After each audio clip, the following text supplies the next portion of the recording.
You are listening to the Football Diehards podcast with your hosts, Justin Lanero and Bob Harris, sponsored by DraftKings. Sign up now using promo code DIEHARDS, DIEHARDS. Make a first-time $5 deposit, and you'll receive a free $3 ticket. Welcome to the Football Diehards podcast. I am your host, Kyle Dvorchak. I am joined, as always, by Bob Harris. We are without Justin Lanero today. He is undertaking a rescue mission in the Sea of Mediocrity to save Tyler Eifert, and in turn save all of Bob's best ball teams. How's it going? It's going well, and that was a gratuitous shot at all my best ball teams. All the ones without Jordan Reed have Tyler Eifert, except for the ones that have both of them. Well, don't worry. I was way smarter than you, and I took all to Hunter Henry, and I paired him with O.J. Howard. I locked down two of the league's elite tight ends, so... Congratulations to us. Let's hope Justin's venture is successful. And let's dive into the games this week. We'll start with the Thursday night game, Kyle, where there are issues. The Giants have a number of injuries to some key players. Saquon Barkley has not ruled himself out, nor has Pat Shurmur ruled himself out as we record this on Tuesday night. Kickoff is Thursday, but it seems unlikely he'll play. The local observers are kind of reporting they're aiming for the Week 7 game a week away. But that's a problem because Wayne Gallman is also almost all but certainly out, had a concussion, short week, very unlikely he'll be able to get through the concussion protocol. Sterling Shepard, his second concussion this season, maybe he's out an extended period. Evan Engram dealing with what some reporters are calling a sprained MCL. He did work on a limited basis Tuesday, as did Barkley.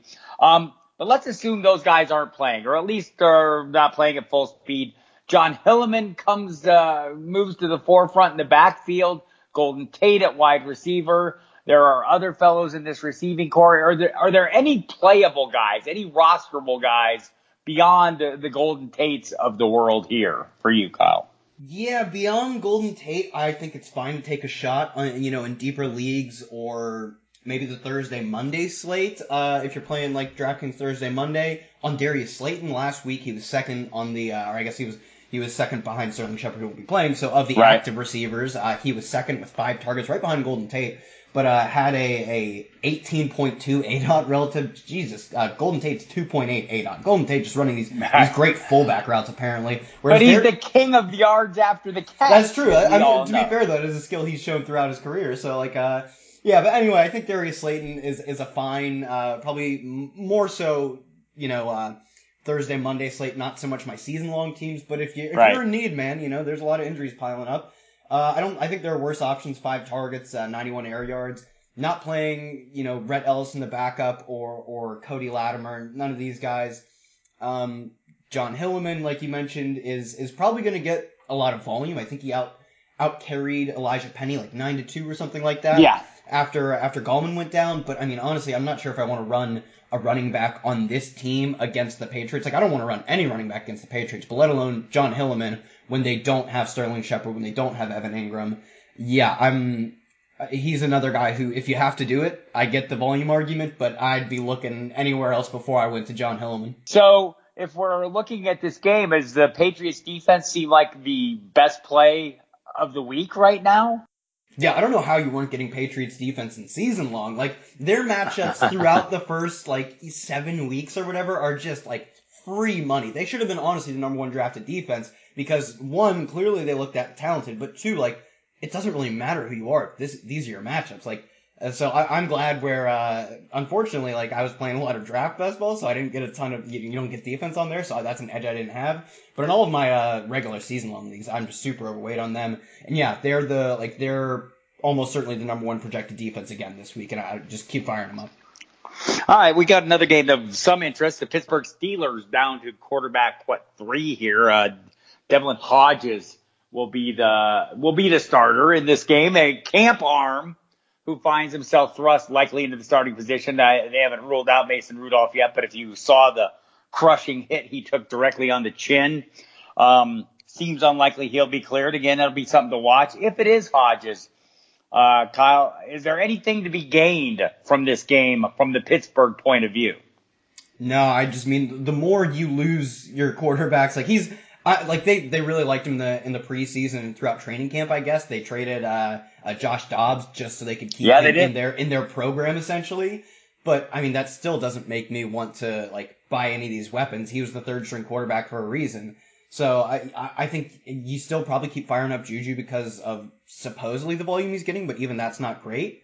I think you keep firing up Juju because he's had somewhat success. James Conner with Jalen Samuels going through that knee scope. Out for a month. Yep. So, you're going to dominate the touches, but like, at what cost with how, lackluster we expect this offense to be. So, I hate to say it, but like, this is sort of like the Giants argument. It's like, we have a few guys you can key on for volume, but like, you can't expect them to be efficient. You can't expect them to have touchdown upside. You're playing them just because they're warm bodies getting touches at this point, honestly. Right. It's funny because I feel like I would probably play Juju Smith-Schuster as well. But let's say it came down to Deontay Johnson. I had someone ask on Twitter today, would you play Deontay Johnson or Preston Williams? And as uneager as I am to play a Miami Dolphin against just about anyone, maybe not less than a lot, but I would probably play Williams. A little more known commodity. It's horrifying as it seems. That's just where we're at with the Steelers. You would hope maybe Connor would pick up a little bit more volume, or at least, get on track, get an opportunity to get on track with Jalen Samuels out. At least we know the Wildcat won't be enforced. So, I guess we have that going for us. Interesting game there. Sam Darnold, returns to action. He has been cleared. He'll play against the Dallas Cowboys. This first week back, are there any of his weapons you trust? And let me just stipulate, we don't know that Chris Herndon will be among those weapons. He is off suspension. They have a roster exemption for him, I think, for 2 weeks. We'll see if he makes it. Adam Gase mentioned something about, we'll see how he practices. That makes perfect sense. But are there any weapons here? Are there guys that rise back up in this first week back, or do you want to take a wait-and-see approach? I'm definitely taking a wait-and-see approach because I think, I'm sure, in fact, that obviously you want to be starting Sam Darnold, but he is not their only problem on offense. Like, I don't think their offensive line is given, I don't know how much of a chance you need to give Luke Falk, but like, offensive line hasn't looked great. Their weapons aren't particularly great. Like Robbie Anderson, a good deep threat, but not an all-around receiver. Jamison Crowder, the exact opposite of that, not an all-around receiver. Great at catching, 4 A-dot passes. Do you have any insight as to why? Did I miss anything? Why did Demaryius Thomas get 9 targets? What is up with that? Yeah, that was kind of odd. I think maybe just a quirk of the, the quarterback situation. Luke Falk was not really well. In addition to being Luke Falk, he got very little practice time last week, in large part because they thought Sam Darnold was going to play through Thursday. He had the final testing Thursday night, and that's when they learned that he wasn't. And it was maybe a little bit of an error not to give him any practice time. But also, I know the local beat writers were really haranguing about the Gays play, game plan. Yeah, I'm not looking to force people in, but I think the guys that I was already playing, and maybe Jamison Crowder, I'm a little keener on again. Yeah, obviously you get more keen on these guys, but I think, if there's any chance Demaryius Thomas is going to be eating into either Jamison Crowder or Robbie Anderson's volume, you don't want to be in, a split receiver committee when, this offense has just been so putrid. I still think even with Sam Darnold coming back, it's not going to be pretty. I think there's more than just quarterback problems with this team. So yeah, there's, some decent flyer plays, but if at all possible, just like the situation we talked about previously, I'm staying away when I can. David Johnson sounds like he wants to be able to play this week, but this is the best week ever for running backs in Arizona. How are you handling this situation? I am pretty much just firing up whoever plays. As of now, it is, like you said, David Johnson, we hope he plays, but I don't know. But absolutely, I'm just firing up. Chase Edmonds will be the free square in DFS. If he ends up getting the start because David Johnson's hurt. And even though I think there's a chance, David Johnson has his snaps limited if he is hurt, I still think you just have to play him. Given the receiving volume he's getting, against, the ultimate, funnel receiving running back team, yeah, you just fire up whoever the starter is. The Atlanta Falcons have allowed more receptions to running backs over the last 4 years than any team. On top of that, the Houston Texans tell me they're just not good in general. Actually, the last 4 games tell me they're not good in general. So this is a great play. I actually talked to Chase Edmonds earlier this evening. He's very eager, ready to handle whatever role they give him. Wasn't especially forthcoming as you would expect about the exact nature of the injury or anything. So we'll have to see how it plays out. But clearly he's ready to have at it, and he realizes the the generosity of the Atlanta defense, and we all should, and that's something to keep in mind as we watch this going forward. Christian McCaffrey will be playing across the sea. How do you feel about, I mean, look, the London games, I mean, I'm not really worried about that. We've seen guys come through before. Christian McCaffrey, though, are we getting worried yet about the workload? Had a little cramping at the end of last week's game against the Jaguars. Maybe with good reason. I mean, it was a hell of a game, right? But any worries for you, Kyle, about Christian McCaffrey and the level of his workload? Nah, he's that dude. He's probably the best running back in the NFL right now by, honestly, a pretty wide margin. He's on pace to be the best running back in the history of the NFL, like, for a single season. And based on how young he's doing what he's doing, like, he's on pace, honestly, to be the best running back ever. So, like, I honestly think he is, I believe wholeheartedly that he can hold up to the workload he's getting, especially given, like, the amount of, like, tackles he breaks and stuff. I don't think he's a guy who takes a ton of hard hits. Even when he goes into the end zone one-on-one with the defender, he just goes over top of him. So, right. Right. And I do feel like, the issue last week was cramping, and that's like totally understandable. Give that man an IV. And by the way, you mentioned, on track for great seasons. Talk about Austin Eckler, on track to have one of the greatest receiving seasons after a 15-catch effort. How do you feel about the split going forward? We've heard Anthony Lynn say Melvin Gordon will move back into the lead role. He's not there. He certainly wasn't there against Denver. But just, do a little dividing here of what kind of workload we can expect for Austin Eckler. Will it be will he get the sufficient playing time to continue this PPR style role? Last season he essentially did just with a kind of a low floor. Obviously, if the Chargers got out to an early lead, it was, you don't need you don't need the PPR back. So last week was the perfect scenario for Eckler in terms of Gordon coming back. It is concerning how much Gordon dominated the running back carries. I think given what Eckler did, I don't know how you don't give him half of the running back touches, if not more, honestly. So I think this is one where you're probably going to want to play the Vegas totals. If the Chargers, well, I don't know who they play in these few weeks, but if they end up playing a Washington or if they end up playing a Miami, it will be awfully concerning. Actually, they won't play Miami again because they already played them. But if they play essentially a bad team, it is going to be hard to fire up Eckler given just how little running work we should see him get. But any game where I don't expect them to just annihilate their opponent, I'm fine with playing Eckler. Any game where on the off chance they're down, I guess obviously they're going to be playing Kansas City in the same division. Any game where they're down, Austin Eckler is just he's just a lock for me. Pat Mahomes all of a sudden isn't the greatest thing since sliced bread. I'm sure it's a temporary lull. What's your level of concern with his production and the ankle issue that seems to be bothering him to some degree?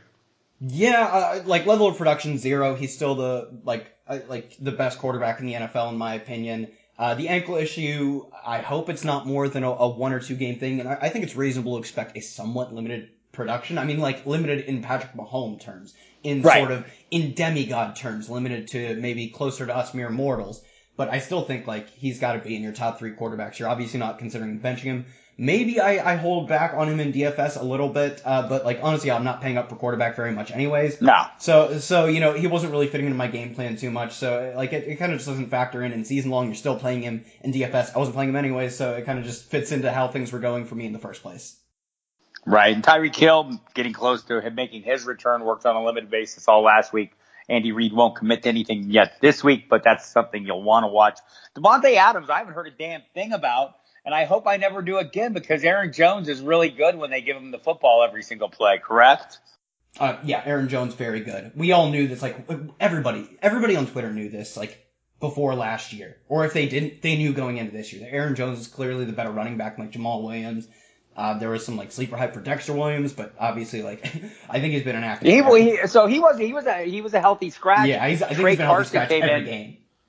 Right, and they elevated Trey Carson from the practice squad. I spoke with Bill Huber of SI.com the night before the game, and he was explaining this move, basically foreshadowing it, saying, look, Dexter Williams can't pass block, and they're not going to get Aaron Rodgers killed, right? So that's why Trey Carson came in and caught some balls. Interesting guy. We'll see when Jamal Williams comes back. I don't think you want to play any of these guys. In fact, you'd like none of these guys to play at all, except Aaron Jones. 4-touchdown game was pretty amazing. We'll see what happens with Davante Adams. Just a couple more before we get into DFS slates. I wanted to mention, Doug Peterson on Tuesday said Jordan Howard is kind of assuming the lead role in this backfield. How confident are you that Doug Peterson is going to go against everything we've learned about him and ride one feature guy? Is this a very temporary situation in your estimation? Yeah, I don't think we see any running back for the rest of the season, barring injury, dominate the work in this backfield. That would just like everyone predicted it for Miles Sanders. By week 4 he'll be dominating the carries, and it's literally the exact opposite. I think it just makes sense for Doug Peterson to he's a smart guy. Utilize the strengths of the players he has. If Jordan Howard is maximizing those strengths best, it makes sense to get him the ball more. Any week where they're basically in neutral to positive game script, you expect him to get the ball a lot. It's still Jordan Howard. I don't expect him to get receiving work, or at least a lot of receiving work. So if they're large underdogs, I would not be playing Jordan Howard. This week they are... it's the Vikings. It's a tough matchup. This week they are 3-point dogs, yes, to the Vikings. I still don't think volume trumps all, and I still think he's a good bet to get 13, 14 plus carries. So I still like that. Maybe you get a target out of him here or there. So tough matchup. If you have a better running backs, sure, I'd play him. He's probably a low-end RB2, more of a flex option. But, he's getting volume, and he's getting volume on an efficient offense, so that's kind of all you can ask for at this point, right? Yep. A couple other notes before we move on. Jay Gruden fired his Washington Redskins head coach. According to videos floating around the Twitterverse, he'll have plenty to do. He's very good at filling his spare time. Bill Callahan takes over. Talked to multiple Redskins reporters in the last day or so, and basically this sounds like it's good news for Adrian Peterson. And I don't dismiss that, but it's hard to buy into Adrian Peterson right now, isn't it? Yeah, outside of this, the Washington Redskins are favored in NFL games. That's shocking. But of course they're playing the Dolphins this week, so I guess that makes sense. Outside of this game where they're 3.5-point favorites, you're never playing Adrian Peterson unless he's a favorite at this point. He's not a guy who gets anywhere close to 3-down work. He's obviously so incredibly game script dependent. And, unless the Washington Redskins are in, close to neutral game script, I'm not playing him, not in my life. And honestly, their offensive line isn't very good. Their offense isn't going to be scoring even a ton of touchdowns. If you must play Adrian Peterson, this would be your week as Washington is somehow favored. Somehow favored in the fact, Miami very generous to pretty much everybody. Somehow favored. They got the lucky draw. They got the lucky draw of getting to play the only worst team in the NFL. It's more of the somehow I'm going for. Right, and so we don't know who the quarterback is going to be, whether it's going to be Case Keenum or Colt McCoy. We know it's not going to be Dwayne Haskins. Again, Bill Callahan's already said that, but they'll be. My guess is they'll be working behind the scenes, maybe a little bit more fervently to get him up to speed and get him ready. And finally, the 49ers, 275 yards. Split between 3 people, the bulk of it handled by Matt Breida, who came out of the chute with a very long touchdown run, reached 22 miles plus per hour, the fastest time in 2 years. Tevin Coleman looked phenomenal. Kyle Shanahan said after the game, this is the offense I want to run. So let me ask you this, Kyle. Can you play either or on the Tevin Coleman or Matt Breida thing? Are you fine with both of them? Yeah, absolutely, and especially since they both are viable receiving options. I think Matt Breida is a great receiving option. Tevin Coleman's still pretty darn good at it, though. I kind of think these are guys you can expect reasonable efficiency from. We saw this last year from Matt Breida on an offense that wasn't very good. I think it's reasonable to expect on an offense that's better that some players are just they just sort of defy efficiency odds. Aaron Jones is a great example of that. Just fantasy points per touch or yards per carry. No matter how you stack it up, he just seems to be more efficient than most other running backs.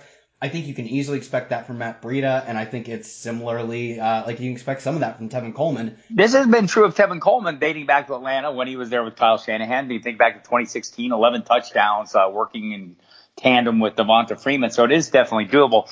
Other side of the football, in that particular game, Baker Mayfield, not good.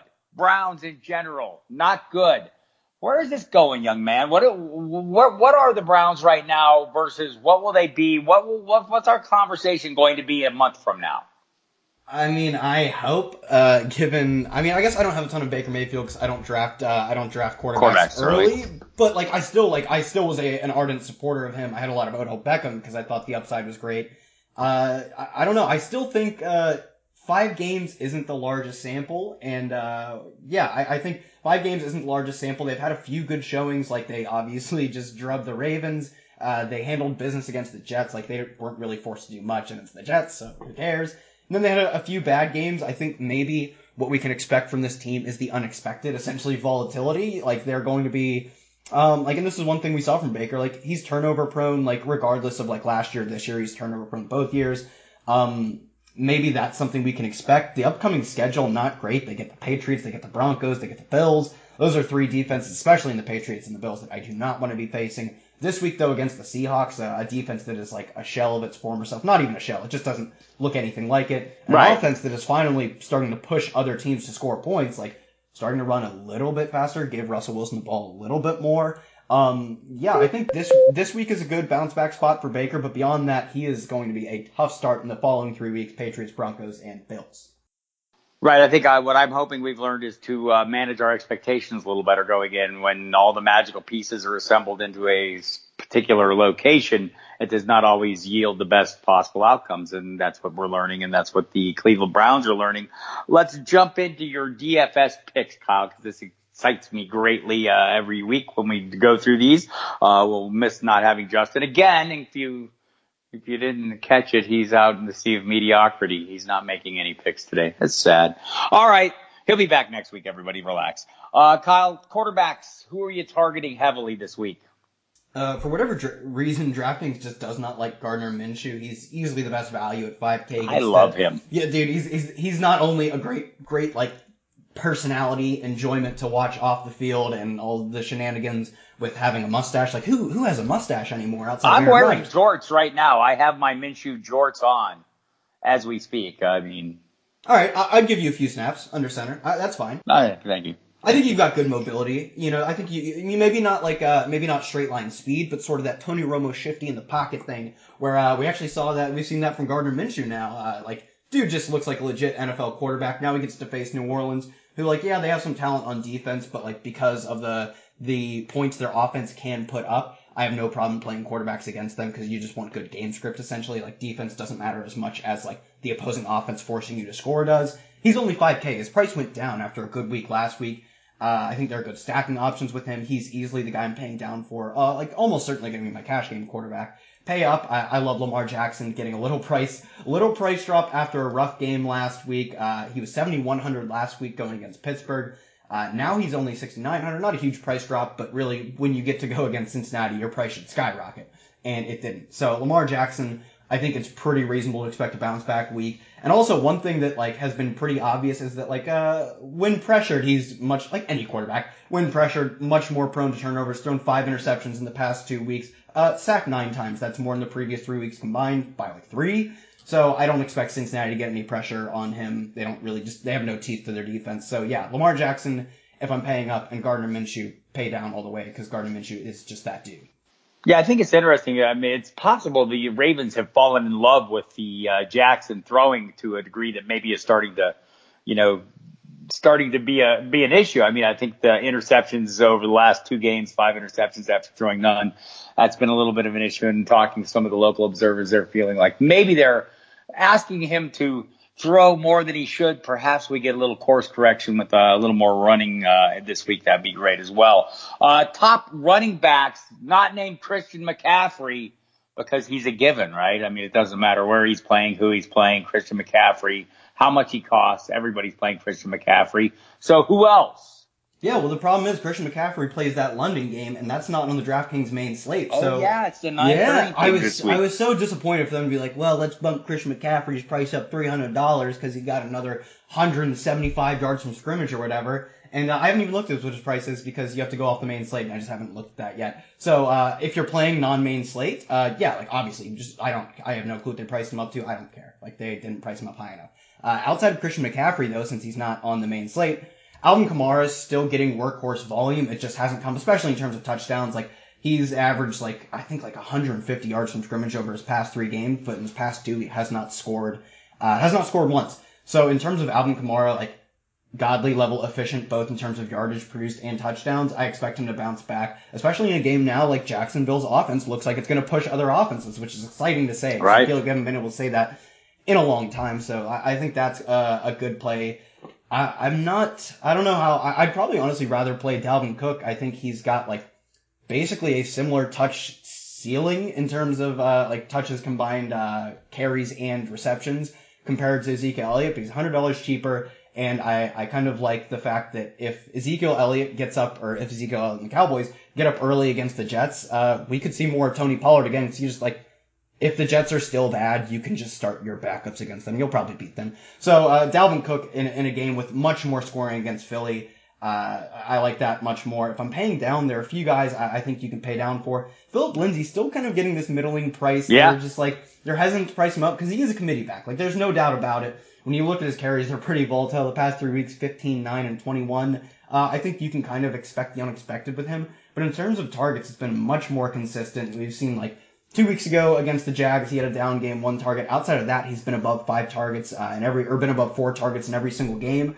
He is getting receiving levels of 3 down work. It's just the rushing game isn't there. And honestly, I don't need Philip Lindsay to run the ball that much. I really just want him to be catching passes. He's a guy who just doesn't consistently not getting priced up. If I'm paying down, I think he's probably a great spot to pay down for. All right. What about wide receivers? Who are the key plays? Who has the best matchup? Who are you after? Yeah, another Jag. Obviously, I'm typically looking to stack my wide receiver, my quarterback. DJ Chark is just another guy. They refuse to price up. DJ Chark just been just rattling off these great games. I don't see he clearly looks the part of an X level receiver. He's got the size and the speed. Didn't have quite the production at LSU, but a lot of that was market share of touchdowns based relative to yardage, which he did much better in. So I think if you were just looking at certain aspects of his college profile, it wasn't the best, but you can see how those would be skewed by touchdowns essentially. He looks the part of an NFL receiver, and he's only 5,500. He should be pushing 6K easily, and he's obviously a great stack with Minshew. If I'm playing Jackson, Marquise Brown a bit hobbled by this foot injury. He came off the Liz Frank surgery heading into the season, so I actually wasn't super high on him. And I think this is kind of reasonable to expect that a guy coming, a rookie heading into his first season in the NFL, coming off Liz Frank surgery, might deal with some further complications. I'd be more hesitant to play him than I would maybe. I think he'd run it back with Mark Andrews. But really, the guy I want to run it back with if I'm playing Lamar Jackson's on the other side of the ball. I'm totally playing Tyler Boyd. I think he's just the Bengals have run pass plays on 70% of their total snaps. Yet who are they throwing it to? Auden Tate got backdoor covered by a touchdown if you played him in cash, but really he doesn't look the part. He's 6'4", runs a 4.6 something. He looks the part of I don't know, maybe an all right jump ball player, but not somebody you really want to give a lot of volume to. And outside of that, I'm assuming their receivers Alex Erickson. I don't know if they still have Cody Core. No, he's Cody Core now with the Giants. So congratulations to him for finding a home where there might be some touches. One thing about Chark just quickly is last week was the first week he outsnapped all the receivers, right? This was his first week of leading the Jaguars wide receivers in snap. Unless you sit down and watch him, he is doing true wide receiver one things in terms of catching the ball, beating coverage from top cover corners. I mean, he's doing pretty much everything. It's been pretty impressive and rather surprising. And a dude in tournaments that oh man, just cost me so much money. Oh, DeAndre. But you tend to he's still DeAndre Hopkins. I don't think anything's changed. His offense still is obviously capable of literally is capable of 53 points against an awful Falcons defense, but still capable of just throwing all the touchdowns. He's got one of the best quarterbacks in the league. Still got he's not dominating targets right now. He's gotten 8 or 7 targets in his past 4 games. So yeah, is maybe there a chance that the receivers around him have gotten a little bit better with Will Fuller getting healthy. They have Kiki Kute. Duke Johnson, for whatever it's worth, still now a good pass catching back out of the backfield. So is there a chance that his target share maybe drops this year relative to years past? Sure. But I still think I just tend to think that the elite players tend to do elite things. He's going to come at super low ownership after everybody played him last week and got burned. I think he was the highest owned receiver last week. Everybody played him and got burned. Now he goes against Kansas City. I think he is still worthy of that number 1 ownership receiver, and he might creep closer to top 5, just outside the top 5. So, I think he's still in consideration for cash, depending on if we get Chase Edmonds news, or I guess David Johnson news, and you're playing Chase Edmonds, it's really easy to get up to Hopkins. If not, I think maybe he's more relegated to tournament play, but DeAndre Hopkins, in my eyes, is still DeAndre Hopkins, and against Kansas City, yeah, I got to get exposure to him. Yeah, I feel like the course correction is coming. I felt like it was going to be last week. Will Fuller got in the way of that.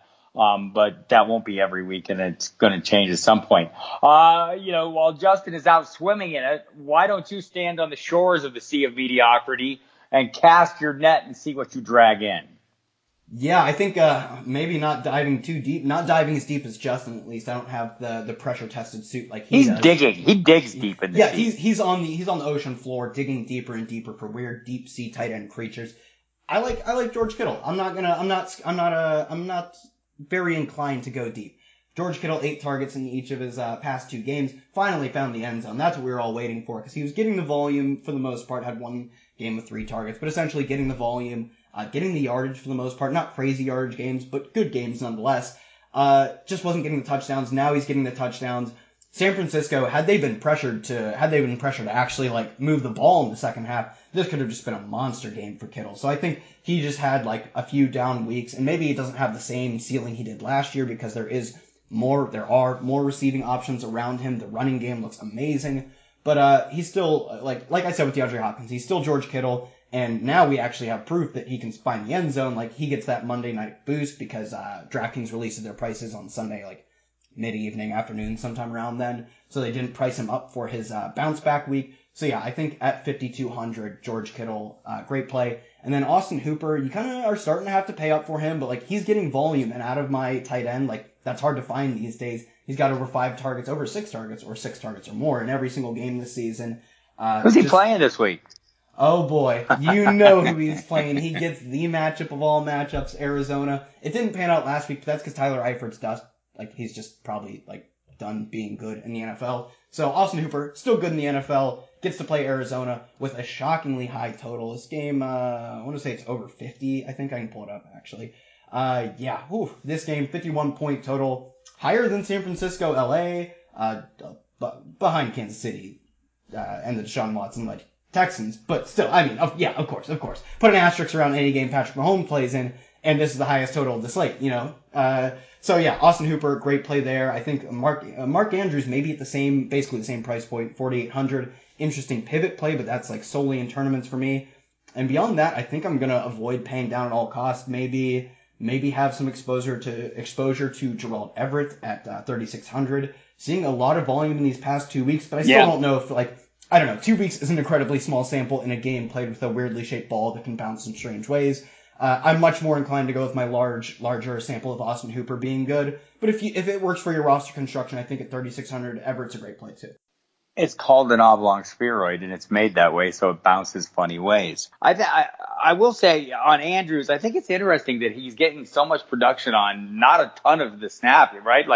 Half the snaps, maybe a little over 55, 60% snap share. So interesting that his usage, to me, I like him, but I'm a little worried about that. Is it sustainable? And the foot issue for him is an ongoing thing, but at the price, it's hard to beat it. All right. So we talked about the Patriots defense being the chalkiest of all chalky things, but it's a Thursday night game. Tell me other defenses that must be played in the Sunday slate. So this is really interesting. I think this is the tied for the lowest price a defense has been in the past 5 or more years on DraftKings. The Jets at 1,500. They literally have to get 3 points, 4 points to hit value. That's it's hard for a defense almost not to do that, especially with Dallas playing efficient, but I don't think they're going to run an extremely high volume of raw plays. I don't think they have the same ceiling that we see in a game where you have Kansas City plays. Any team is liable to go for 50 against Kansas City, and obviously Kansas City is going to do that. I don't know if Dallas has that same just raw point total ceiling, and the Jets defense has actually been pretty good. I think I'm making my projections for defense based much more on the offense. That's pretty much what's going to predict the points. So I don't think I wouldn't play Jets in season long, but at 1,500, that's just it's incredible. And I think it was 5 years ago, it was the Jacksonville defense that scored 11 points at 1,500. That is if that is in your range of outcomes, that is the absolute smash. And it lets you do really good things. I think this is especially in play if Chase Edmonds doesn't end up getting the start, because then we kind of lose that free square at running back. So yeah, if that free square at running back doesn't open up, you kind of play your free square defense with the Jets. Outside of that, I think, I don't know. At the top, it's interesting because you've got a few teams that Dallas, obviously, even in Sam Darnold's first game back, they're still not going to be great. Same can be said for Baltimore, but I'm more inclined to look a little bit lower. I think this could be a low-owned play. The Washington defense, like, you tend to just get this stinky aura around awful teams, and Washington is definitively an awful team, but as I just talked about, you mostly make your projections for defense points based on the offense they play, and Miami is similarly an awful team. So I think, I guess Washington is the favorite. That's a pretty interesting pivot over some of the other higher-priced options.